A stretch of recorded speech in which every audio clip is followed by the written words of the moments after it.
Good evening, everyone. This is Al-Fadi, and I want to welcome you to a continuation of this fabulous video series on the possible origin of the Quran. Last time, we kind of hinted to you that there is ample evidence out there that the Quran, as we know it today, originated from what we call Christian hymnal material. Today, we are going to talk about some of the initial academic reaction to the work of one of those scholars who pointed out to an Aramaic or Syriac origin. And this scholar is Christopher Luxemburg. And with me here, of course, is Dr. J. Smith. Dr. J, you brought up, the work of Christopher Luxemburg. And if you want to maybe show people which book we're talking about. Right here. And the title, if you want to read it for people. It's called the Syro-Aramaic Reading of the Quran. Please get it. If you do have a chance, it's on Amazon.com. Grab it, get it, keep it in your library because it's soon going to be out of print. Yeah, so tell us about the academic reaction to this. Well, not just this. I want to even go one step further. I want to talk about the academic reaction to this. That's true. Because this preceded that, and that's why Christoph Luxemburg had to do a pseudonym, and that's why you don't even see his picture anywhere. Right. There is pictures of Gunter Luling. He, when he did his doctoral thesis, he got an opus eximium, which is the highest you can get in Germany for any doctoral thesis, which had given him an automatic professorship. He did get none of it. He got thrown out of the university and was sent to obscurity for 30 years until the English version came out, and because of the English version, he now has been resurrected. Because once you get into English, it gets all over the world, and that's one reason why we're doing what we're doing. Right. There is something about academia that they are scared to death of anybody that rocks the boat. They are scared of anybody that says anything that goes against the standard Islamic narrative. The standard Islamic narrative, when you look in here, you can see no one wants to change that narrative.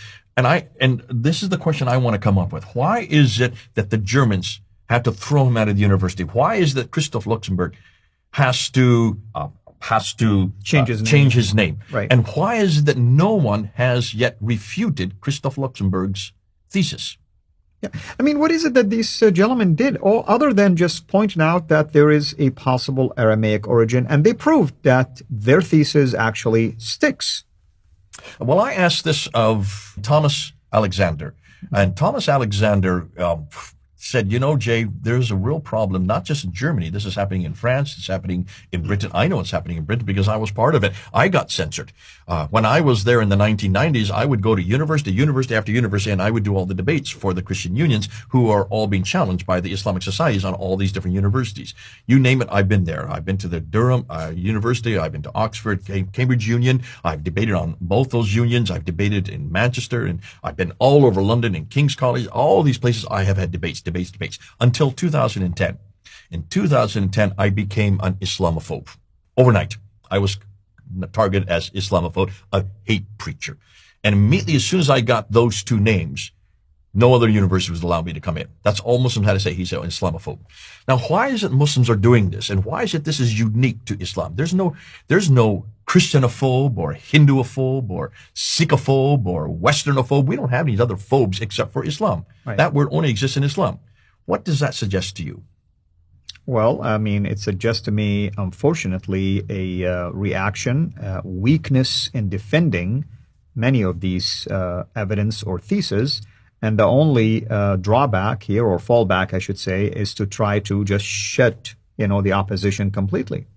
It suggests also exactly what you're saying, that there's something about what we're bringing to the table that they don't irrefutable. They don't want to be in public. Right. They don't want to get out. You only censor something that you don't like, or censor something that will hurt you, or that will shut down everything that you believe in. And remember, the Quran is sacrosanct for all Muslims. Right. Without the Quran, there is no Islam.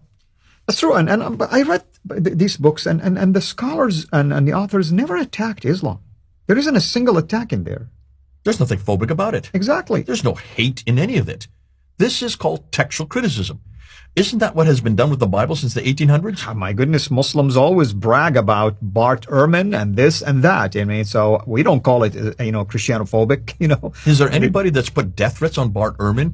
Did they put death threats on Wellhausen when he came up with the documentary hypothesis in the 1800s, of the school in Tübingen in Germany, which came up with a whole historical critique of the New Testament and the Old Testament? Right. Has there been any death threats or any censorship of anybody that started asking these questions? Is that done? Can you show me of any example where Christians are doing that or Jews are doing that for anybody that confronts the Old Testament or the New Testament? Of course not. And why would you do anything like that to scholars who are just doing their job?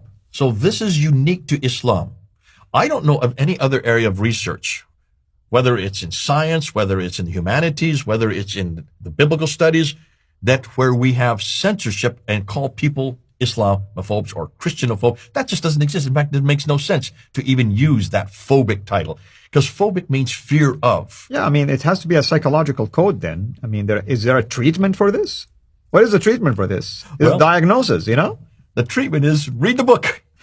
Just read the book, and rather than attack the person, attack the book. So I asked Thomas Alexander, so what rebuttal has been done to Christian, or even this one? But I said, since this is more famous right now, what rebuttal has been there? He said the only rebuttal that he can find anywhere is basically attacking Christoph Luxemburg. And what are they attacking? Ad hominem, basically. It's ad hominem, but what is it that they're attacking about him? They're attacking the fact that he is now confronting the standard Islamic narrative. Right. That's the only thing they can come up with, and that his opus operandi is not giving something in return. So, in other words, he's not replacing it with anything. And I'm saying, hold on a minute, he does. He's replaced it. He did. The title says it all. The title says it right there. This title, if you look at the subtitle, it says it very there. These are Christian hymns. That's right. These are lectionaries. He has replaced. He said, this is the original text. So you cannot really attack him. So I said, there must be something more than that. They said, what they usually do is, rather than even try to confront his material, what they do is they find one place where he has made a mistake, or one idea that he has made a letter wrong, or they have got, and then they use that and say, therefore you can't trust the man. That's called nitpicking. And you can do that with any scholar. Absolutely.